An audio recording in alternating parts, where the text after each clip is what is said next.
city. Okay. I did my graduation from Regional Engineering College, Nagpur. That took me back in 1986. So you can guess my age from that. Yeah. And even your work is also that. 1986. I did my mechanical engineering graduation from there. After that, I was there a couple of years in southern part. First job was in Chennai.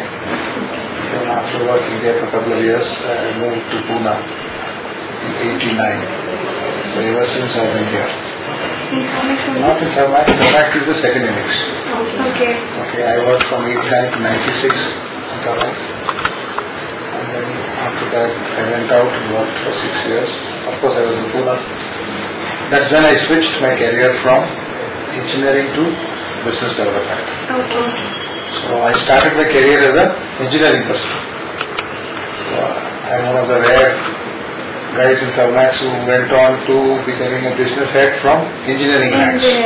Otherwise, normally what happens, guys who are in sales marketing, normally take claim for this chair. So it's slightly different. So after working for 8 years, I felt that I must change my career path.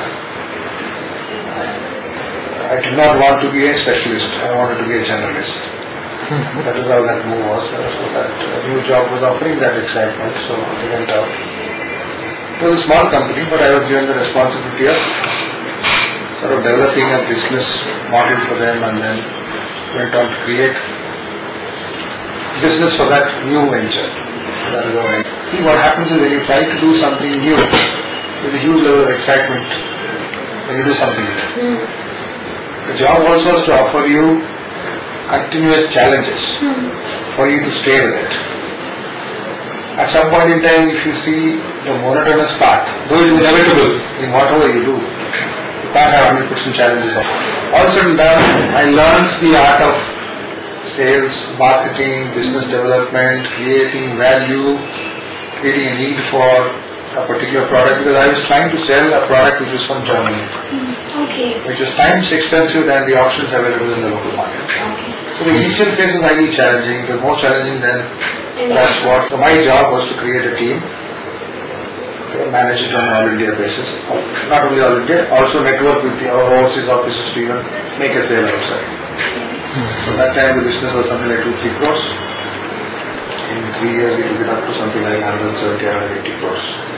Wow. So that was a phenomenal growth, and we proved that it's possible.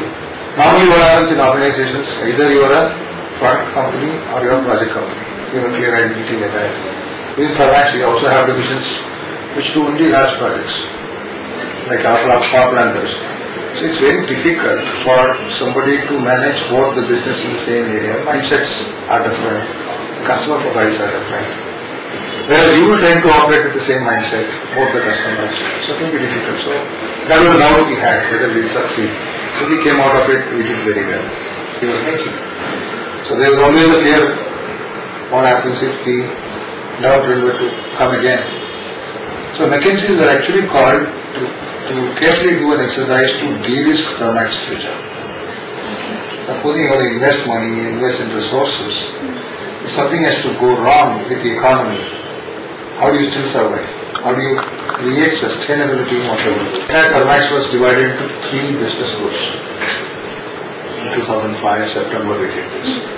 They called one set of businesses as cooling and heating businesses, which is mainly servicing process industries, textile, food, chemical, pharma, hospital, hotel, these kind of sectors. The second group of businesses which is into chemicals and water, which is an allied business to the first one, where you service the water needs and the chemical needs. Okay? When I say chemical, it is not the large size chemical plants. We are not into run-of-the-mill mass scale chemical production. Specialty chemicals are required to taking care of your own business. The third category was mainly focusing on project business, which is for essentially servicing the power requirement of the country. We produce large high pressure boilers, which are used for power generation. So they clustered the business into 3 groups and made 3 guys head these clusters reporting to managing director. Then there were strategic business units created below these group heads. And there they formed actually 3 divisions after the first cluster where I work.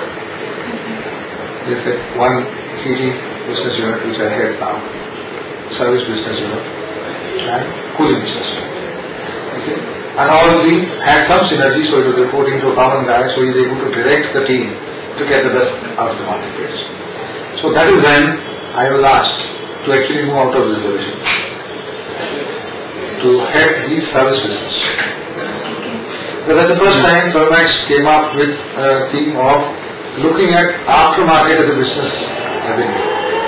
I mean, traditionally you have the service department or the team takes care of after sales service requirements, part of the business unit. Mainly your revenue comes from spare parts sales. Hardly you create any other value. Service is taken for granted, it's given free in a country like us. Nobody pays for service, isn't it? Service culture is slowly coming, but when you look at capital industry, service is taken for granted. If I buy anything from you, whenever I call you must come. It's very different to the consumer industry. Like when I buy a washing machine, till warranty you listen, beyond warranty everything is payable. And unless you're coming to yourself, you won't even come. But in our industry it's not like that. 70% of our customers are repeat parts. Relationship building, continuing relationships, all this is important. So now we need to pronounce the service value in front of the customer and get money paid for it is difficult. And compounding this, if you add everything attached with your business division, focus is not there. So McKinsey said you must separate out, you must measure your service revenues and try and check as a proportion to the total business how it's changing. If you don't significantly grow your service business, you don't de-risk your business, right? Because in difficult time, one business which will stay in service. You have so many equipments, have to service them, supply parts to them, provide service to them and get money. So they said, one of the big asks for you to de-risk is to look at service business specifically, try and create a group which will look after service business. So that was a very different task for me. Imagine the swing. From engineering I went to business development, came back to large projects. Then go to service business. Was it difficult? It was not difficult. They knew that it was very challenging and possibly management thought I could adopt. Because adaptability is very important. See, everybody knows about it. But if you can perform only when you adopt to that situation.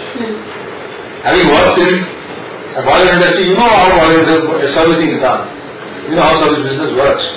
But you need to adapt yourself to start thinking, you need to indulge yourself into the act so that you get the best out of you, then start thinking out of the box, do consultative, approach to really growing. So I took the challenge. In fact, many guys said, what's wrong with you? You're doing so well here.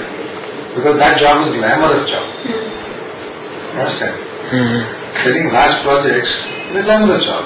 You go meet large customers, 20 days in a month you travel, maybe 3-4 times in a month you go abroad, because you're doing business outside also. Like you are the most wanted person in the system. Every sales guy is calling you Saturday, Sunday, any day you are busy, so it keeps you. So everybody started asking me, why do you want to go? I said, that's a change. I want to see how that thing can be done. And that's again creating something from scratch.